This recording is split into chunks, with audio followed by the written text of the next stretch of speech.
စစ်တွေမျိုးမှာမွေးဖွားခဲ့တဲ့ပေါ်ထွန်းအောင်ဆိုတဲ့အကိုရဲ့ကျော်ထွန်းအောင်ဆိုတဲ့ညီကိုနှစ်ယောက်ကပေါ်ထွန်းအောင်9နှစ်အရွယ်မှာမိဘရဲ့စီမှာခွင့်တောင်းတယ်ပညာအရန်လိုချင်လို့အင်္ဂလိပ်စာကိုတက်ချင်လို့ကျောင်းနေခွင့်တောင်းတယ်မိဘတွေကမတက်ခွင့်မပေးခဲ့ဘူးကျောင်းတက်ခွင့်မပေးခဲ့ဘူးဘလောက်တောင်ခေါင်းမာလဲဆိုတော့ကျောင်းတက်ခွင့်မပေးရကောင်းလားဆိုပြီးတော့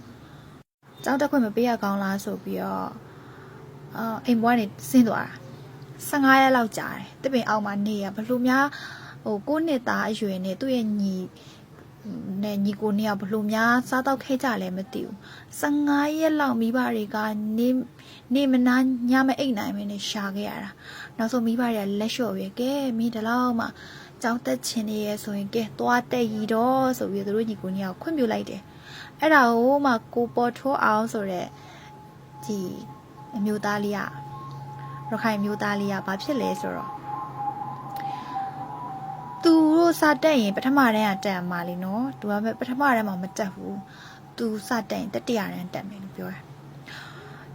ဆရာကလည်းအဲ့လိုပြောရဲကျွန်တော်တတိယတန်းကိုအရင်သင်ပေးပါကျွန်တော်ပထမတန်းဒုတိယတန်းနေကျွန်တော်မတက်နိုင်ဘူးဆိုဟာမင်းကဘာရင်ချင်းနေရှိလို့မင်းကဒီလိုပြောအောင်ဆိုကျွန်တော်တတိယတန်းကိုပတ်မှန်နိုင်ကျွန်တော်တက်နိုင်တယ်ဆရာကအကဲဆန်းချင်တာသူကိုယ်သူယုံကြည်မှုတွေရမ်းလွန်ခဲ့တယ်ကိုပေါ်ထွန်းအောင်ရမ်းညံကောင်းပြီးတော့ရမ်းကိုယုံကြည်မှုတွေမြင်မာပြီးတော့လူချင်းစိတ်ကအရမ်းတော်သူကတတိယအန်ပုံလေးဖတ်စာကိုယူပြီးတော့ဖတ်ပြတာဖြောင်းဖြောင်းကိုပြေးလို့အမှန်ဆိုနော်ကာကြီးခါခွေရစတင်ရမယ်ခလေးကဖြောင်းဖြောင်းပြေးတော့ဖတ်နိုင်တယ်ဆရာအန်အော်တော့မနေနိုင်တဲ့နေပါဦးဘယ်ကနေပြီးတော့ဒါတွေဘလို့တက်လာလဲခုမှကျောင်းနေမှာမဟုတ်ဘူးလားဆိုတော့ဟုတ်ဘူးအိမ်နီးနားချင်းအကိုတယောက်ရဲ့တတိယနဲ့ဖတ်စာအုပ်ကိုကျွန်တော်ကယူပြီးတော့အဲ့အကိုစီမှာကျွန်တော်ကသူဖတ်တာတွေလိုက်ကြည့်ပြီးသားကြက်ထားပြီးသားလေ့လာပြီးသားလို့ပြောတယ်ဆရာအရန်အော်သွားတယ်တို့ရခိုင်ပြည်မှာတကယ်ကိုအခုဘယ်လိုပြောမလဲအခုချိန်ထိကိုနာမည်ကြီးနေစေဒီပေါ်ထွန်းအောင်ရဲ့ငယ်ဘဝလေးကဒါတော့တချို့လူကြီးရပြန်ပြောပြတတ်တယ်သူ့ရဲ့အဖေကိုသွားမေးကြည့်ရင်လည်းသူ့ရဲ့အဖေဒီကားတွေကိုမပြောပြတတ်ဘူးအဲ့တော့သူတို့ရဲ့မျိုးဆက်တစ်တွေရင်သွေးငယ်တွေနဲ့